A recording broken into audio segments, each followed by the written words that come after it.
That's how we would like to have conversations with the Roman Catholics. That's a model conversation there.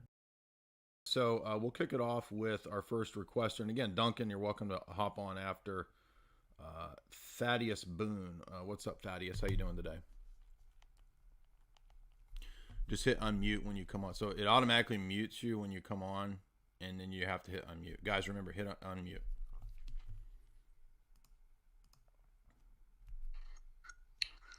Testing. Yeah, I can hear you. What's up? Hey, how are you? I'm doing well. How are you? Yes, sir. I'm well. Good. Looks like I'm a bit of a fish out of water in this conversation. Why is that? Quite a lot of orthodox here. A little bit of... Could be. Yeah, probably in the... But, I mean, we got a lot of... So you're Roman Catholic, right? You said you're returning Roman Catholic? Yes. Returning Roman Catholic. I was raised Catholic. I wasn't too into the faith growing up. Kind of went through a atheist nihilist phase. Decided I was going to get back into it. Mm-hmm. Well, I shouldn't say decided. I feel like something worked on me. I feel a lot different than I was, and I came back to it sort of how I was mentioning to you. I think Protestantism is pretty much untenable. Right. So the choices to me became either Catholicism or orthodoxy. So I won't disrespect anyone here. It's definitely been something of interest to me, orthodoxy. But I do have some, I mean, we can get into it all later. I do have some stuff that I would like to say. Sure. As we go into this, is it Cantante Domini or Domino? Yeah, so, I mean, we were kind of briefly discussing in DMs. I think you put a screenshot up regarding the catechism, the new catechism, which speaks about the relationship of people outside the Catholic Church to the Roman Catholic Church, right? Yes, I actually have that in front of me also.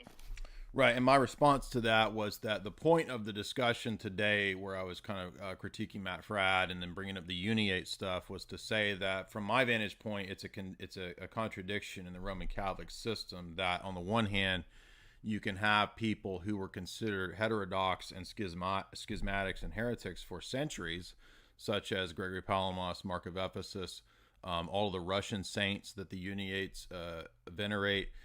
Because, all the way up into Vatican I, Vatican I specifies that if you disagree with Vatican I, which clearly all the Orthodox do, that puts you in the status of schism. And if you read Leo XIII's encyclical Satis Cognitum, it points out that one is unmute. Oh, yeah, I'm sorry. I thought somebody was telling me to unmute. No, I'm not unmuted.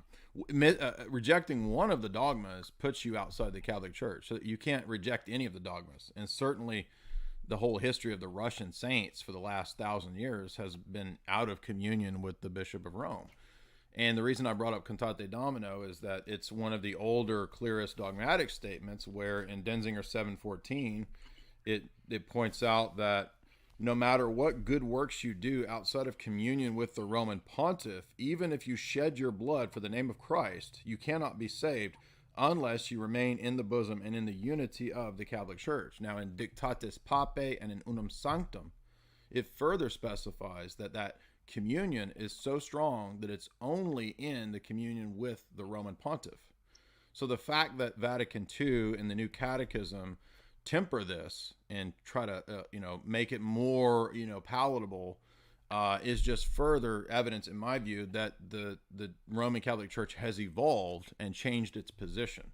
So that was what the argument was, and the way to see that is both through Cantate Domino, Unum Sanctum, Dictatis Papae, and the attitude of the Roman Catholic Church towards the uniates and towards Eastern saints that for a century have been considered schismatics, but now they get the magic wand that, no, actually they're still saints, right? So Matt Fradd wears a t-shirt of, Russian saints. And it's like, well, but your church says that people who reject the papacy are schismatics. I mean, that's what Vatican I says. It says you lose your salvation. So clearly, how is it the case that you can be a saint outside of communion with the Roman pontiff as a schismatic, and at the same time, Cantate Domino says that you can't be a saint outside of communion with the Roman pontiff as a schismatic? Wow, that's a lot to unpack. Can you hear me okay? Yeah. Yeah, I do a lot of discussion with kind of Vatican II adherents and also Sede-vacantists. I'm somewhat in the middle. I'm definitely not a Sede-vacantist, if you're familiar. I am. Those that believe that the Pope is not actually the in the chair of St. Peter. Yeah, I'm familiar. I had that opinion at one time. Right. Many of them, I believe, would say that Paul VI was the last pope. That's a whole different conversation. Well, most of them say that it was Pius XII, not Paul VI. Pius XII. Does he proceed? Well, yes, he does. Moot point, but yes. And there is some interesting stuff about that, but I won't go into it. When I talk to them, I get into this conversation about how authoritative certain documents are. Dogma, for example, like an actual dogma would be something that is binding to Catholics. And by the way, I'm probably not the best person to be discussing this, just so everyone knows I'm a very layman. I'm very new back into, learning about this, but it's something that has been of interest to me. So I'm not really familiar with Contante. Right. So it's a papally approved from the Council of Florence. So it's dogma. Okay. So it's Denzinger number 714. So when I look at what's considered a dogmatic definition, and when I talk about Vatican II with people, for example, right? Like I had family members who are still adherents to Vatican I. They will not take communion in the hand. They kneel when they go to get communion. Well, hold on. Still adherence to Vatican I. Your whole church still adheres to Vatican I. So what do you mean? You have to adhere to Vatican I. It's not something. It's not replaced by Vatican II. So what do you mean? Well, okay. So from my perspective on this, and again, this is like me coming at this kind of new, but trying to understand it, is that there are things in Vatican II that quite clearly contradict things in Vatican I. Yeah, absolutely. So I had kind of an issue with that, and so when I was talking to these Sede-vacantists and trying to sort of hear their arguments, right? The reason they're Sede-vacantists is because they believe the entirety of the council is dogmatic, and I don't think that that's the case. Well, that's true, but the dogmatic statements of Vatican II are infallible. So now I'm going to grant this because I'm looking here on Wikipedia, right? So like, take that for what it is.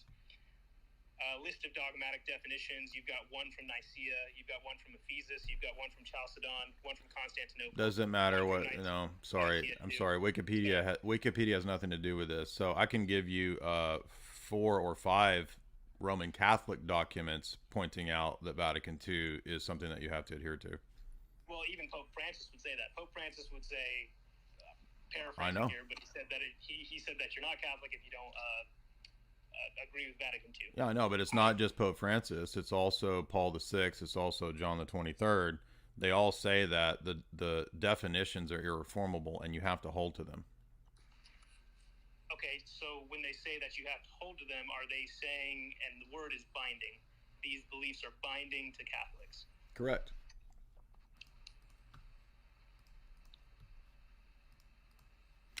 Yeah, but I mean, even if there were elements of Vatican II that you showed were ordinary magisterium, you still have to hold to the ordinary magisterial teaching. It doesn't matter what, even if the status is non-infallible, it's still binding on you. That's Catholic dogma according to Casti Connubii. So Vatican I and Casti Connubii, Pius XI, point out that you don't have the right as a Roman Catholic to reject the teachings, even if they're merely ordinary. So that they may not be magisterial. Right? Are you familiar with the categorizations of extraordinary magisterium, universal ordinary magisterium, and ordinary magisterium? Those are the 3 possible categories of Roman Catholic teaching or dogma, right? It's going to be in one of those 3. Right. So hold on. The first 2 are infallible and under the charism of Petrine guidance according to Vatican I. The third one, just the ordinary teaching, is not infallible per se. However, the Catholic has the duty to submit to it with docility. So even if you think it's wrong, you still submit to it. So it doesn't really matter which category various documents of Vatican II fit into those 3 categories, because you still have to submit to all 3 of them. Okay. Yeah, I'm certainly less familiar with those categorizations than you. I'm sure you've been doing this for quite a long time. Well, they're all from Vatican. They're outworkings of the teaching of Vatican I. So Vatican I is where we have the clarification of the fact that both the extraordinary and the universal ordinary are infallible. Okay. So, I mean, I haven't entirely been swayed by that. Obviously, I'm operating under the position that the things that are binding are that which is said is binding. Things that are like ex-Catholic. Right. So, but let's just right. So let's just take that position. Does it make sense that as an individual Roman Catholic, that it's your duty to then sift through all these thousands of pages of documents to figure out which ones are which? Well, no, I would say no. I'm kind of a self-instructor in that regard. I think it's the job of the clergy to really interpret these things. Okay, well, how do you know? But the clergy that you're talking about are not infallible, are they? No, they're people. Okay, so how do you know that the fallible priest or catechizer who's catechizing you in RCIA is getting it right? You don't, do you? Until you. Well, sorry. So isn't it so? How do you shut your brain off? Don't you still have to go and study and see?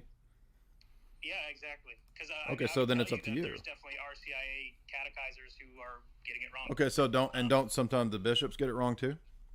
Yeah, a bishop could get it wrong. Okay, so just saying that I leave it up to the clergy doesn't really solve the issue of how do you as an individual Catholic know when you're sifting through the documents that you're putting them in the right categories? Well, I don't mean to have you misinterpret me. I say the role of the clergy is to interpret these documents. I don't think the laity is unable to do that. But I do have some trouble, and this is why I sort of was, I don't want to say flirting with Sede-vacantism, but why I was sort of discussing this with Sede-vacantists is because there are things in Vatican II, which if we're to hold that as a dogmatic magisterial document that... Yeah, I know. Nostra Aetate, right.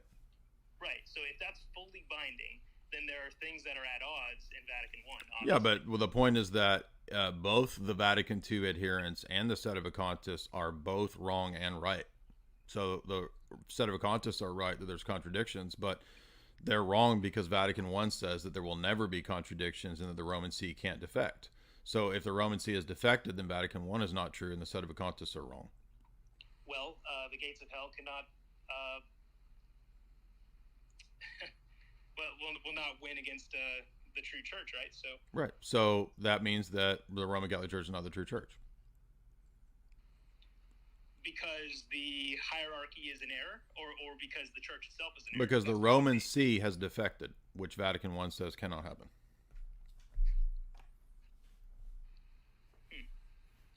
Well, I've given you my spiel as far as I know it. I'm still going to sit here and listen.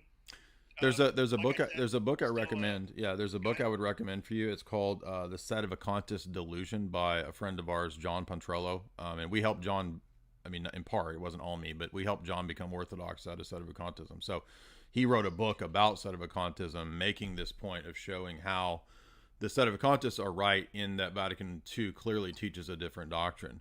But the Novus Ordo adherents are right in that you can't reject an ecumenical council in the 70 plus past years of ordinary teaching of Rome.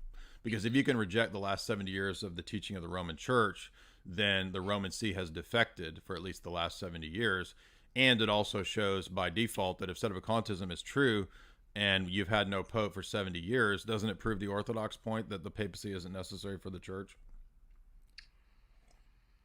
That's a tough one. There's more of this that I have to look into. And you've made some good points for sure. But, I mean, my current position, of course, that you've probably discerned by now is that I'm not a Sede-vacantist and I'm not a Novus Ordo guy either. I'm more of a, when I look at Vatican II, you say that, these things are... So are you like a SSPX? That's like the middle position, right? I mean, I'm definitely closer to SSPX. Like I said, I'm a returning Catholic here. Right. And so, it's something that I'm trying to currently work out for myself. I understand. I would probably be closer to SSPX, but I'm not formally affiliated with it or anything like that. Gotcha. Well, I would say too that so I went through a lot of these same struggles and issues. I went to the SSPX Latin Mass for many years, and the problem with the SSPX is that their position kind of hinges on what you're arguing, that Vatican II isn't dogmatic. It can be dispensed with. It can be classed as mere opinion.